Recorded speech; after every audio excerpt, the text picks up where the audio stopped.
Halo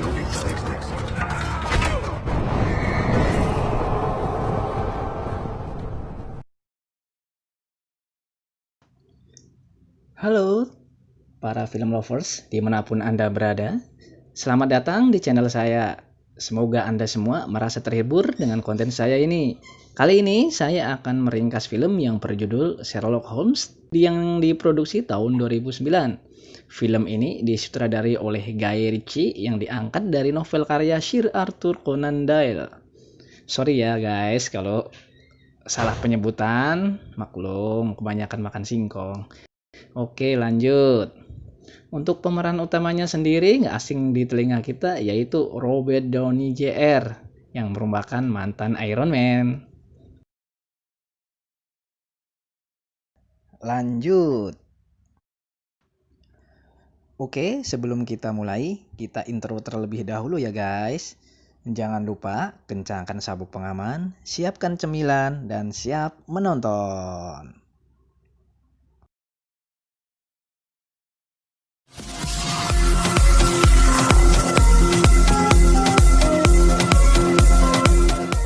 Film ini diawali dengan kisah tahun 1981 di mana Sherlock Holmes yang diperankan oleh Robert Downey Jr. dan partnernya yaitu Dr. John Watson yang diperankan oleh Jude Law. Kok rada aneh ya guys, orang bule tapi kok namanya ke-Cina-Cinaan gitu. Holmes dan Watson sedang membongkar kasus pembunuhan oleh orang yang bernama Blackwood. Blackwood tersebut sudah membunuh orang sebanyak 5, yaitu wanita semua ya, dengan cara yang sama. Menariknya di sini, Sherlock Holmes mempunyai kemampuan yang unik, yaitu semacam bisa menganalisa kejadian masa lampau atau yang akan datang. Wow, canggih juga ya guys.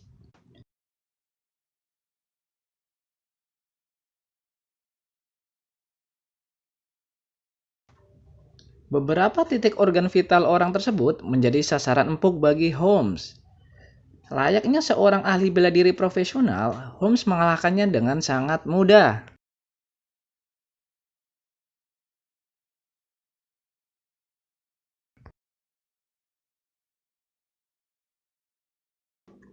Saat Holmes sedang mengintai si Blackwood, Holmes melihat seorang wanita yang seksi dan montok berbaring di atas altar. Sebagai lelaki normal, Holmes tak tinggal diam. Dia pun langsung garcep turun ke bawah untuk menolongnya. Waduh, dasar lelaki. Nggak bisa lihat yang bening dikit. Saya kan juga lelaki ya guys. Dan terjadilah pertarungan antara Holmes dan Watson dengan anak buah Blackwood. Ketika Watson hendak menyerang Blackwood, Holmes langsung menghentikan Watson karena Holmes tahu bahwa Blackwood tengah mengeluarkan senjatanya yaitu berupa duri kristal yang kecil dan bening. Pantas saja Watson nggak ngelihat, berarti hebat juga ya guys si Holmes itu. Tidak berselang lama, Inspektur Lindred dan anak buahnya pun datang. Aduh, saya paling greget nih kalau ketemu adegan akhir yang model begini guys. You'd be cleaning up a corpse, chasing a rumor.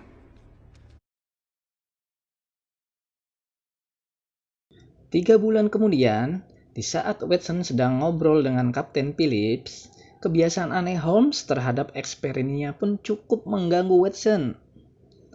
Usut punya usut, ternyata Holmes mengalami kejenuhan bila hanya berdiam diri saja di rumah. Sebagai teman, Watson pun menyarankan Holmes untuk mencari kasus baru.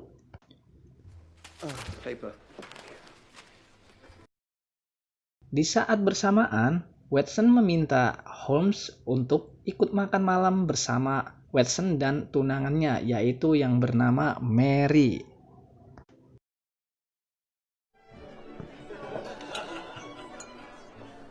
Sembari menunggu Watson dan Mary, Holmes mengamati beberapa tamu dan pelayan yang ada di restoran tersebut. Beberapa saat kemudian, Watson dan Mary tiba di lokasi. Di saat berlangsungnya makan malam, Holmes malah membongkar boroknya Watson. Dan Mary pun menganggapnya hal wajar karena Watson adalah teman baiknya Holmes. Jadi ya udah pasti tahu semuanya ya guys. karakter dan tingkah laku si Watson itu kayak apa. Setelah itu, Mary pun menantang Holmes untuk menganalisanya. Dari situ, Holmes membongkar semuanya dan Mary pun merasa kurang nyaman dengan apa yang diungkapkan oleh Holmes dan menyiramkan air ke mukanya Holmes. Waduh.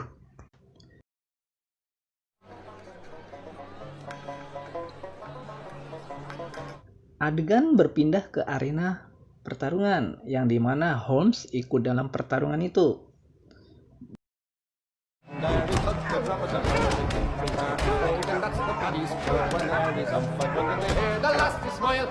Dengan keahliannya yang unik, Holmes bisa memprediksi atau meramal. Holmes bisa dengan mudah mengalahkan lawannya dan memperoleh kemenangan.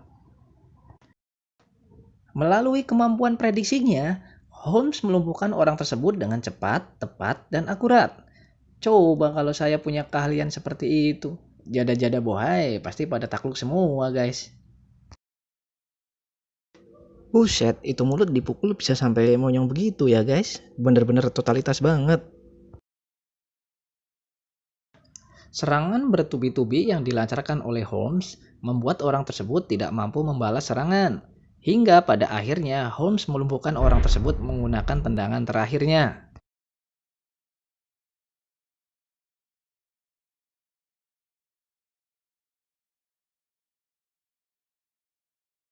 Cerita berlanjut ke dalam lapas, di mana lapas ini tempat ditahannya Blackwood. Semenjak Blackwood ditahan di sana, banyak sekali kejadian mistis yang di luar nalar. Para sipir menuduh Blackwood lah dalang semuanya ini, dan ternyata memang benar, Blackwood lah pelakunya. Dia melakukan semua ini karena ingin bertemu dengan Holmes sebelum dieksekusi mati.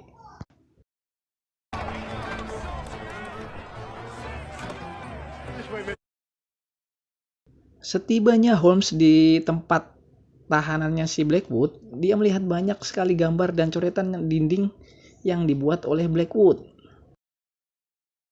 Di sela perbincangannya dengan Holmes, Blackwood memperingatkan Holmes akan ada pembunuhan 3 orang lagi yang semua itu di luar kendali Holmes. Dan akhirnya di hari di mana Blackwood dieksekusi mati pun tiba.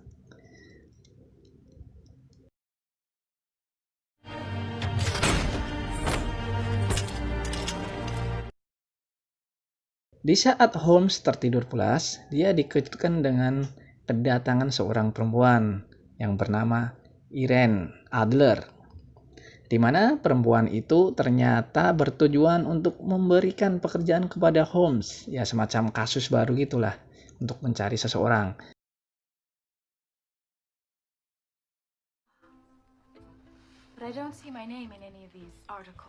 Dan perempuan itu ternyata hanya suruhan seseorang yang misterius.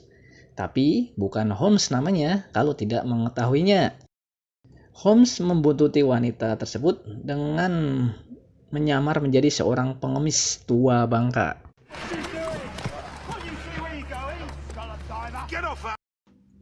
Mereka tidak menyadarinya bahwa itu Holmes yang sedang menyamar.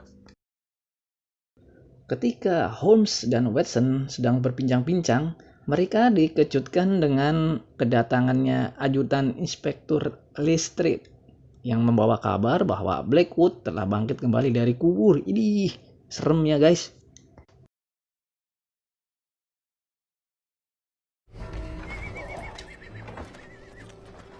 Beberapa saat kemudian, Holmes dan Watson pergi menuju kuburan tempat Blackwood bangkit kembali untuk menyelidikinya. Setelah peti mati Blackwood diangkat, betapa terkejutnya orang-orang. Ternyata isinya bukan Blackwood, melainkan orang lain.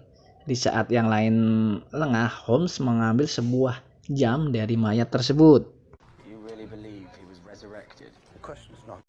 Di tengah perjalanan, Holmes mendapat titik terang. Dan akhirnya Holmes dan Watson menemukan alamat orang yang ada di peti mati tersebut. Wah, cepet banget ya guys, tahu-tahu udah dapat alamatnya aja. Coba kalau di kehidupan yang nyata, nggak kayak gini, susah.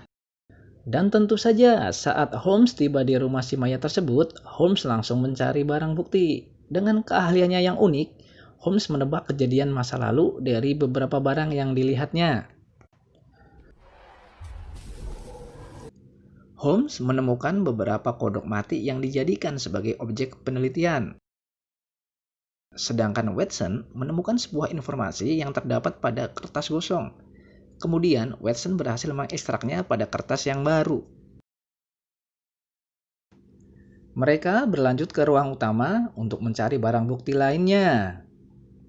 Di saat sedang menyelidiki kasus di rumah itu, tiba-tiba datang 3 orang yang berniat membakar rumah tersebut yang bertujuan untuk menghilangkan barang bukti, dan terjadilah pertarungan sengit di antara mereka.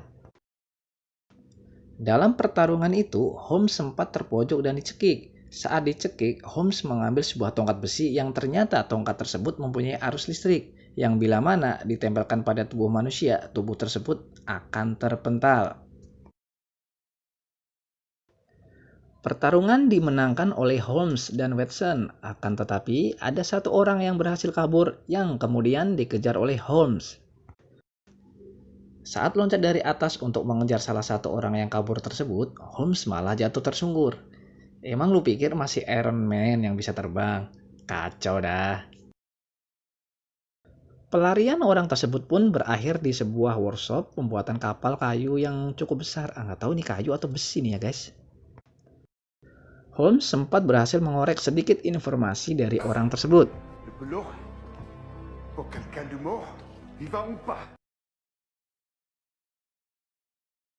Tanpa diduga, situasi pun beralih terbalik. Sekarang giliran Holmes yang dikejar. Kayak main petak umpet aja ya guys. Holmes sempat melawan dan memukul menggunakan rantai, dan ia pun mendapatkan bogeman keras yang mengenai wajahnya.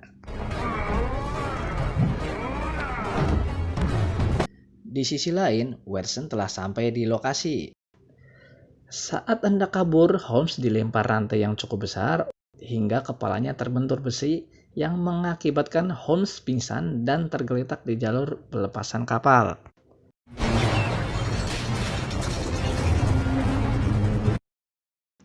Saat kapal meluncur ke perairan, tiba-tiba Holmes terbangun, dan saat itu juga Watson berlari menuju Holmes dan melindunginya dari amukan rantai kapal. Ya, namanya juga pemeran utama ya pasti selamat lah. Kalau mati duluan ya nggak seru ceritanya ya guys.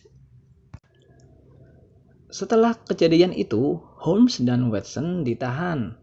Tapi Watson bisa bebas lebih dahulu karena dijamin oleh Mary. Kemudian, tidak berselang lama, Holmes pun dibebaskan oleh Lestrade yang disuruh oleh Ratu Victoria dan Albert. Until next time, Big Joe. Always a pleasure, Mr. Holmes. Saat berjalan keluar dari lapas, Inspektur Lestrade menunjukkan koran yang berisi berita tentang kembalinya Blackwood dari kematian. Dan Inspektur Lestrade meminta Holmes untuk segera menyelesaikan masalah tersebut.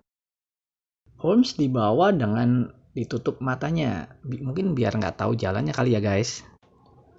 Setelah sampai, Holmes bertemu dengan kepala dari kuil 4 Orde, yaitu Sir Thomas.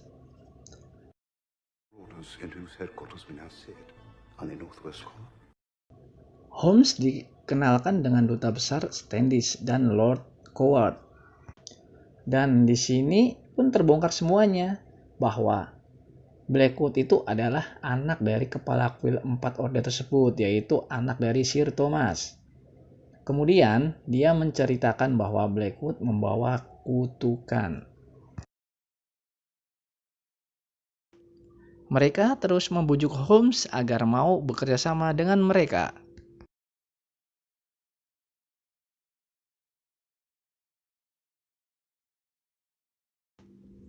Lord Coward menunjukkan buku yang berisi mantra-mantra yang dipakai oleh Blackwood, dan Lord Coward menanyakan besarnya upah bila mana Holmes menyanggupi untuk menangani kasus tersebut.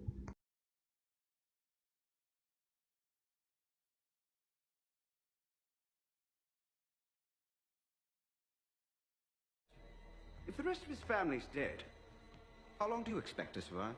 Aku lagi cari mama.